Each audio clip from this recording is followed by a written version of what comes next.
Miss Eves, first, thank you so much for the opportunity to observe your work as an educator today. It's very nice to see that you treated all your students respectfully and that they showed respect for each other.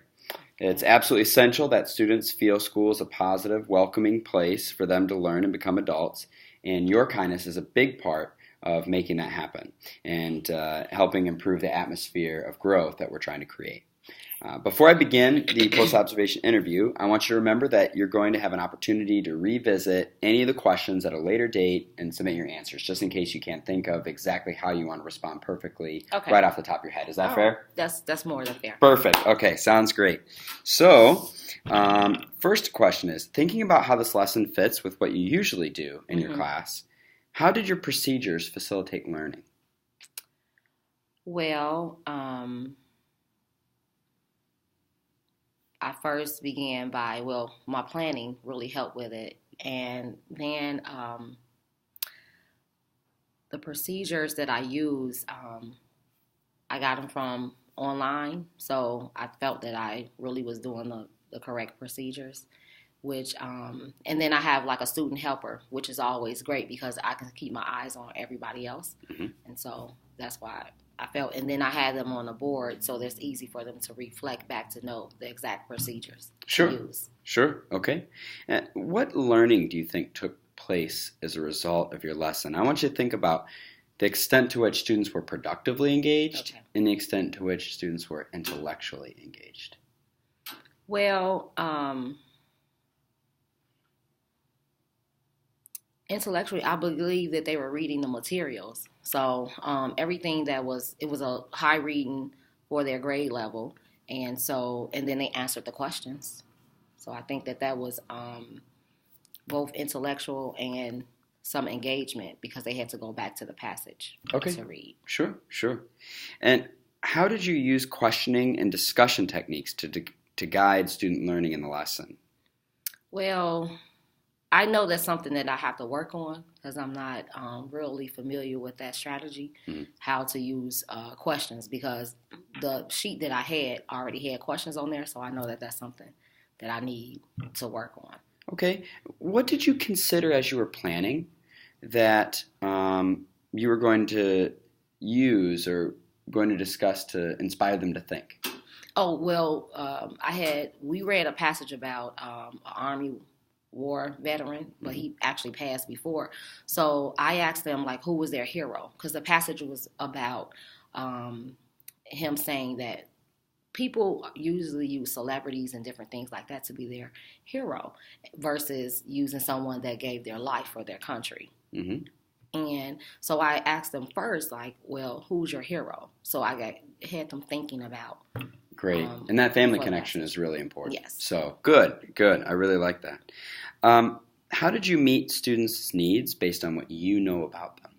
Well, I do know that they do like to use family and they do like celebrities and things like that. So I thought that just allowing them to be themselves at the beginning of the lesson and to write about who they would think is their hero. So I think that was really connecting to them. And then I have some people that need help with the passage a little bit. So I had groups.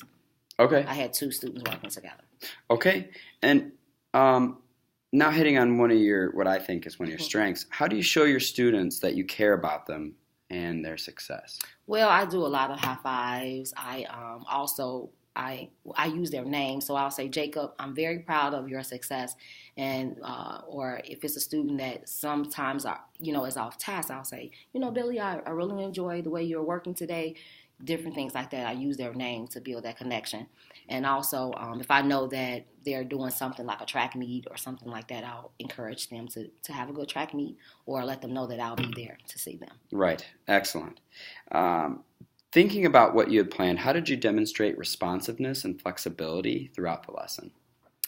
That's another area that I think that I should work on because I was kind of used to the round robin reading, and I just felt that it's something else that I need to work on to have everybody respond. So I am doing now 100 response. So what I'll tell people is I need you to, give thinking time. So I'll raise your hand, and I'll wait for other people to raise. So I won't call on the same students all the time. Okay.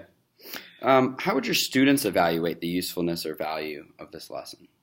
Well, I think they enjoyed the lesson because we have been going over techniques with the wars and different things that we've been doing. But I think that they do like using technology a little bit more than just using, a worksheet. Okay. Talk about 3 ways or so, if you can think of them, that this lesson could be better if you were to teach it again. And remember, you're going to have the opportunity to augment your responses to me at a later time as you continue to reflect on this lesson. I definitely would do more questions. So I am reading more about that using the question technique. So I'll do more questioning to students, not just the questions that's on the worksheet. Mm-hmm. That's one thing. And I probably would try and bring in, because we have new boards, and I know it's a lot of lessons on there, so I'll try to bring in more technology. And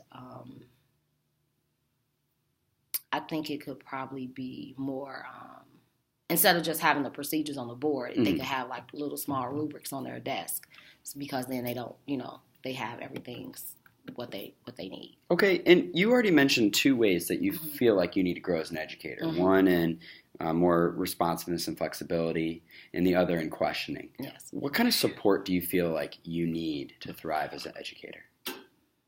Well, I think maybe when we have our professional developments, that's something that we could focus more on and bring in the social studies teachers versus just having like the language arts teachers there, because our classes like intertwine more. Mm-hmm. So I think that probably in our professional developments, or if it's a book that, if it's other people in school, they can suggest for me to read. Great. Well, I'm excited to continue to work with you and help make learning happen. Thank you very much, Ms. Thank you so much. All right. Pleasure.